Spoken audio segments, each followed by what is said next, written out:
Сәлеметсіңдер ме балалар? Қазақ тілі сабағына қош келдіңіздер. Бүгінгі сабағымыздың тақырыбы етістіктің шақтары. Ғарыш дегеніміз не? Бүгінгі сабақта ғарыш дегеніміз не екенін білетін боласыңдар.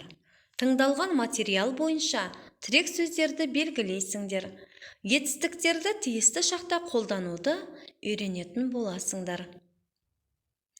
Олай болса, сабағымызды бастамас бұрын ой қозғап алайық. Тұңғыш ғарышкер кім? Дұрыс айтасыңдар. Ең алғаш ғарыш әлеміне жол ашқан адам бұрынғы Кеңес одағының ұшқыш ғарышкері Юрий Гагарин.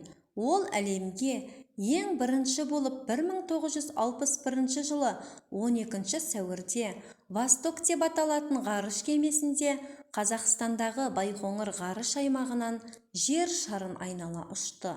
Яғни 12 сәуір ғарышкерлер күні деп аталуы сондықтан. Тұңғыш қазақ ғарышкері кім?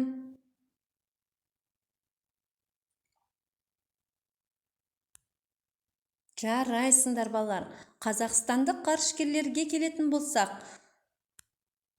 Тоқтар Оңғарбайұлы Әубәкіров қазақтан шыққан тұңғыш ғарышкер, ұшқыш, Кеңес одағының батыры, Қазақстан Республикасының халық қаһарманы.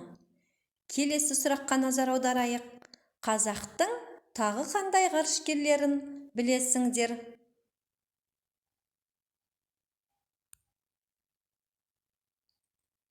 Жарайсыңдар балалар. Талғат Мұсабаев, Айдын Айымбетов. Ендеше оқулығымыздағы бірінші жаттығуға назар аударайық. Мәтінді мұқият тыңда. Ғарыш дегеніміз не? Ғарыш кеңістігінде шек жоқ. Оның кеңістігі соншалық аспан денелерінің бір-бірінен қашықтығын жердегі өлшеммен, айталық километрмен өлшеу мүмкін емес. Жарық секундына 300.000 километр жылдамдықпен таралады. Ол жерге айдан 1,3 секундта, күннен 8 минуттан сәл астам уақытта жетеді.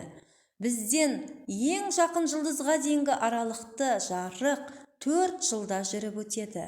Құрамына күн жүйесі кіретін әлемнің шағын ғана бөлігі ғаламның бір шетінен екінші шетіне жарық 100.000 жылда әрең жетеді. Ғарышқа жұлдыздық жүйелер, бүкіл ғалам, олардың аралықтарындағы әлемдік бос кеңістіктер, әлемдік шаң тозаң мен газ шоғырлары, әлемнің түкпір-түкпірінен тасқындап таралатын түрлі сәулелер жатады. Жерді қоршаған дүние, ғалам немесе ғарыш деп аталады. Оқушылар мәтіндегі таралады, жетеді, тұрады, жатады етістіктерінің қай мезгілде болған әрекетті білдіріп тұрғанын айтып көрейікші. Дұрыс айтасыңдар балалар. Бұл етістіктер алдағы уақытта болатын іс-әрекетті білдіріп тұр. Түсіндірме сөздікке назар аударайық. Ғаламшар адасушы жұлдыз деген мағынаны береді. Күн жүйесі, күн және оны айналып жүретін ғаламшарлар және оның серіктерін айтамыз. Әлем немесе ғарыш, жерді қоршаған бүкіл дүние. Галактика дегеніміз миллиардтаған жұлдыздардан тұратын, кейде арасында орасан зор масса болып тұтасқан газ бен шаң болатын аса алып жүйе. Оқушылар, шақ дегеніміз не? Шақ дегенді қалай түсінесіңдер? Өз ойымызды айтып көрейік.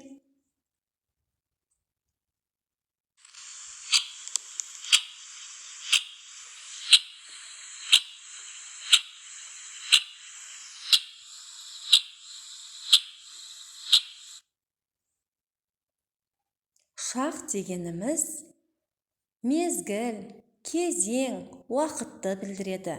Бақытты балалық шақ деп те айтамыз. Сонымен қатар шақ іс-әрекетті де білдіреді. Өріктің сүйегін шақ.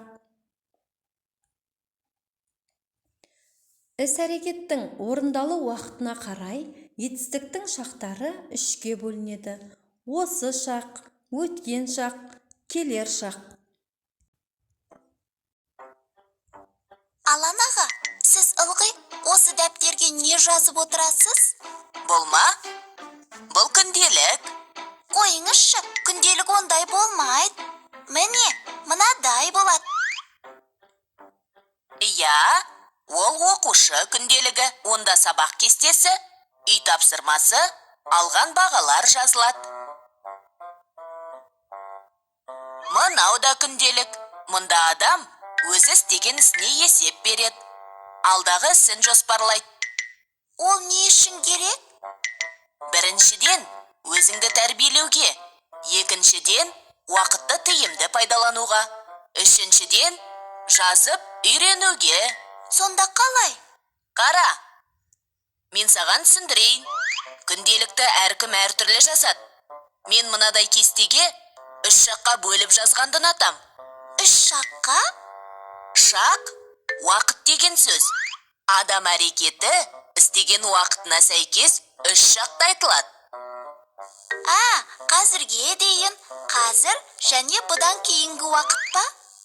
Иә, дұрыс. Оларды өткен шақ, осы шақ, келер шақ деп атайды. Түсіндім. Мына жерде бұған дейін орындалған әрекеттер өткен шақта жазылған.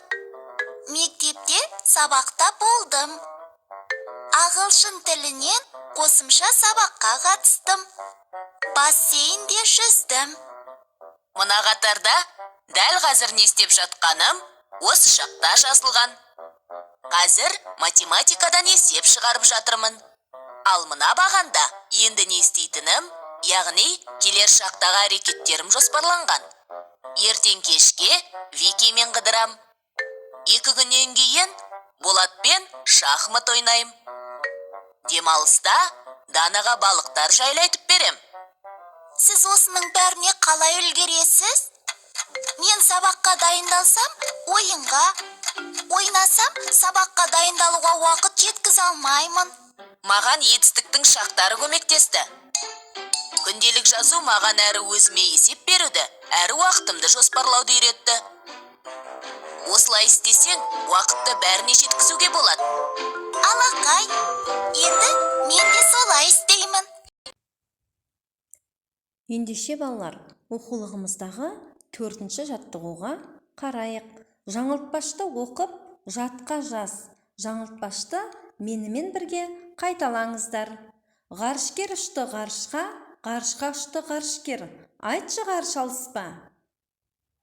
Жаңылтпаштағы етістіктердің астын сызып, қай шақта тұрғанын табайық. Дұрыс айтасыңдар балалар. Ұшты етістігі өткен шақты білдіріп тұр.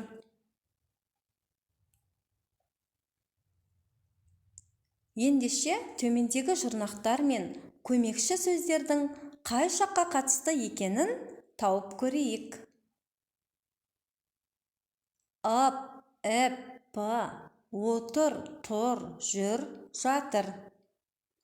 Мақ, мек, бақ, бек, пақ, пек, шы, ші, еді, емес. Ап, әп, па, ды, ді, ты, ті, ған, ген, қан, кен, атын, етін, еді, екен. Көмекші сөздер мен жұрнақтарды етістіктің шақтарымен дұрыс сәйкестендірдіңдер деп ойлаймын. Семантикалық картамен жұмыс жасаймыз. Осы шақ, өткен шақ, келер шақ деп жазып алайық. Сөздерді, берілген мысалдарды қай шақта екенін табамыз. Жыртып жүр, жазып отыр, барар, келмекші, айтыппын, оқыған едік, келесіңдер, барғанмын, келіп отыр.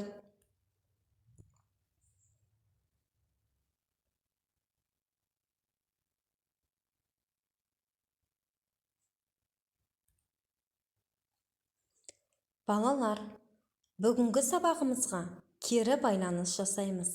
Алма ағашы әдісі. Дәптерімізге алманың суретін салайық. Мен бүгін бәрін жақсы орындадым деп ойлаймын. Менің көңіл күйім көтеріңкі десеңіздер, алманы жасыл түспен бояңыздар. Ал егер мен тапсырманы орындай алмадым, көңіл күйім жоқ десеңіздер, алманы сары түспен бояйсыздар.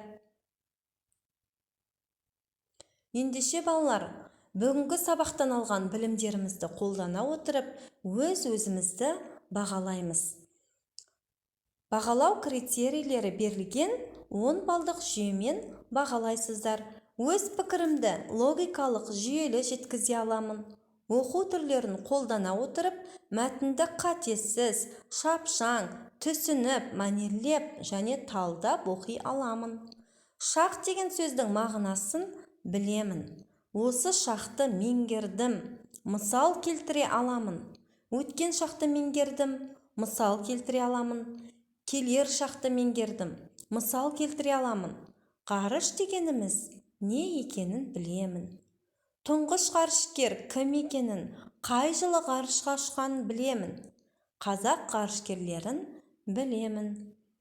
Каллиграфиялық нормаларды сақтап жаза аламын.